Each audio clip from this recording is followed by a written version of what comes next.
Hello, hello.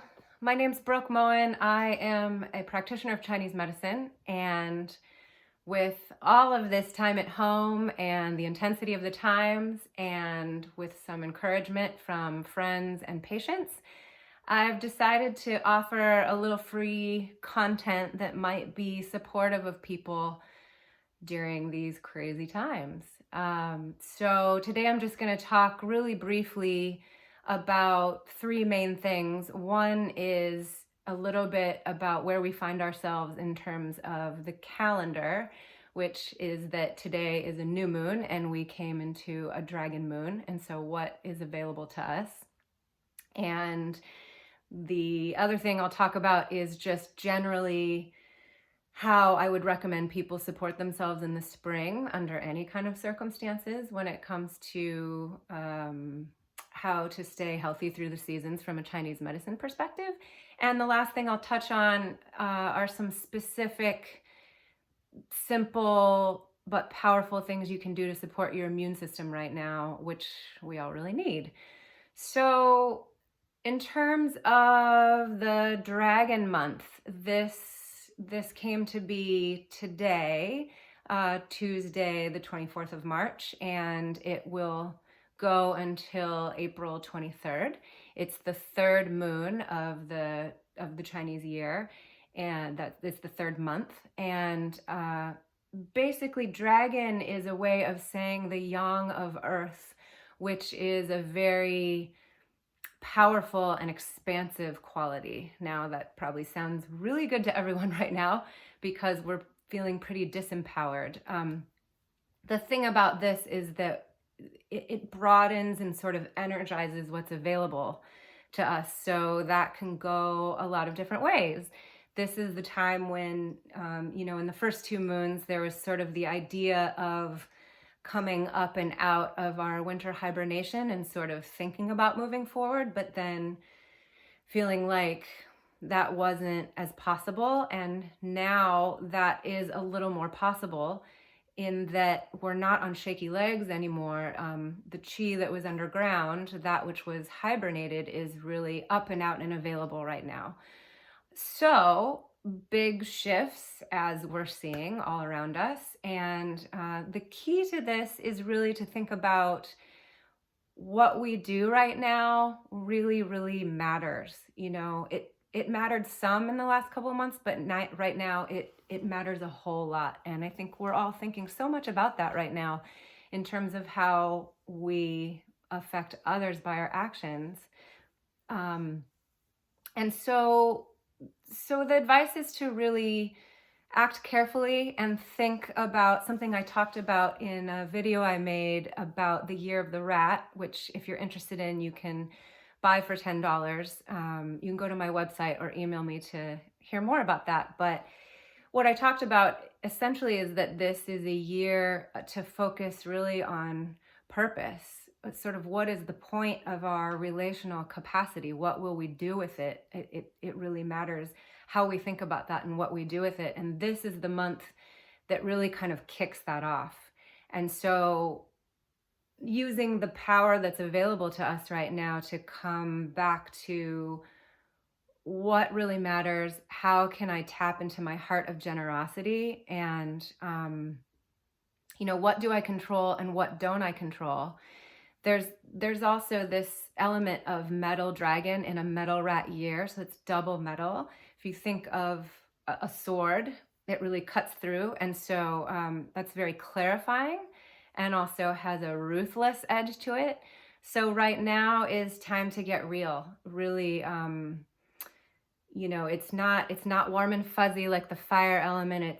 It's not personal like the dog. Those would be sort of the opposites of metal dragon and metal rat. And so thinking of, well, what's the opposite of those is it's kind of a, excuse my French, but a no bullshit time to get real with ourselves and with each other. And so again, lots of power available to us right now. And so the best way to utilize that to the best of our own capacity and what will serve others is to keep tapping back into our heart of generosity, which is really hard right now because there's when we go into fear and anxiety, we go into greed and wanting to act toward what's best for ourselves and our families. And it's understandable when we're under times of stress, but this is when kind of the rubber hits the road, that it's we're challenged to really tap back into what is our true nature, which is our heart of generosity. And so on that note, it being spring, this is the time where we just naturally start to come out of hibernation. Now, it doesn't feel like spring in Vermont because we have a bunch of snow on the ground, but in the calendar, this is when we start to move into the movement of spring, which is rebirth and planting seeds and looking toward coming up and out. And so spring is the time of the liver. It's the time of anger and frustration. The transmutation of that is action and planning and being able to make a plan and move forward. And so that is particularly hard right now as we're all cooped up.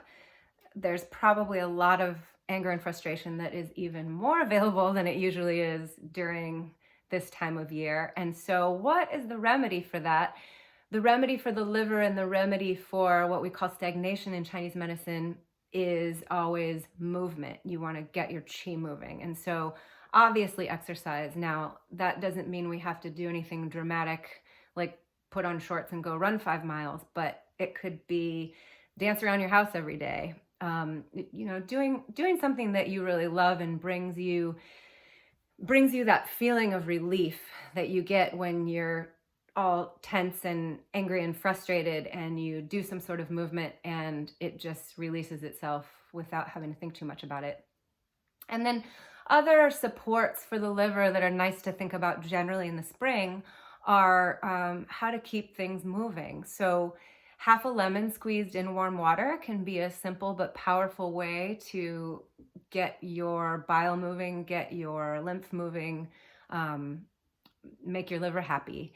And other things that support the liver are really any of the green foods that will start to grow in a lot of areas of the country soon. Bitter greens, leafy greens, asparagus, that kind of thing. Of course, these things might be a little harder to find right now than other times, and especially with the challenges we're facing, but you do your best. And there's a great green soup that I really like. If you are interested, you can contact me and I'll get you the recipe. And then some herbs to think about. Nettles are a really nice spring herb, and sometimes burdock and milk thistle. Again, with herbs, you really want to consult with an herbalist like me or someone else, a Western herbalist, because it really depends on your body type and what other issues you might be dealing with. But generally, using your herbs in cooking and for tea, you can be pretty liberal with those kind of things.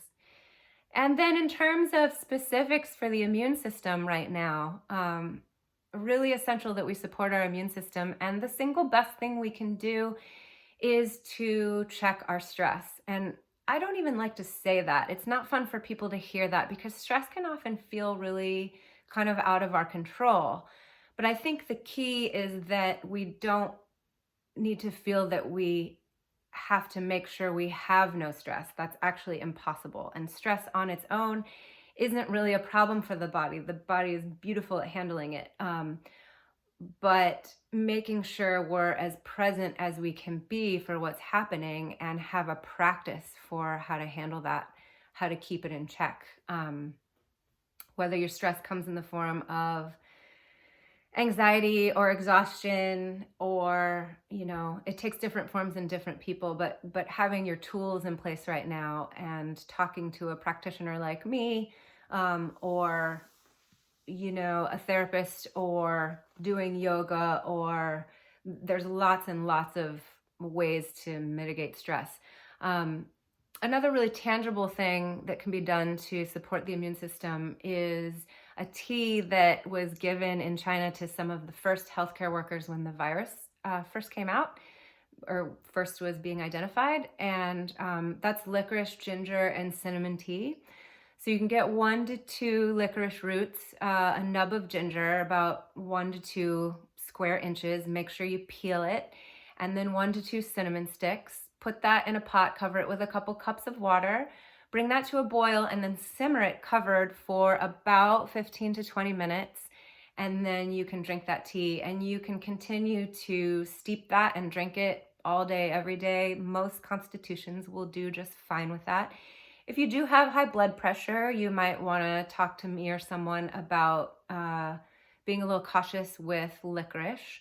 And if you happen to be a person who has a lot of heat symptoms by nature, you want to be a little cautious with ginger and cinnamon. But otherwise, that is a great tea for most anyone. And then vitamin C and D3 are pretty essential for supporting the immune system right now. And again, when it comes to types and dosages, that really matters. So you want to talk to me or one of your primary care providers about what is the best type of that supplement and dosage, but those are really kind of essential immune supports. And then a saltwater gargle can be good.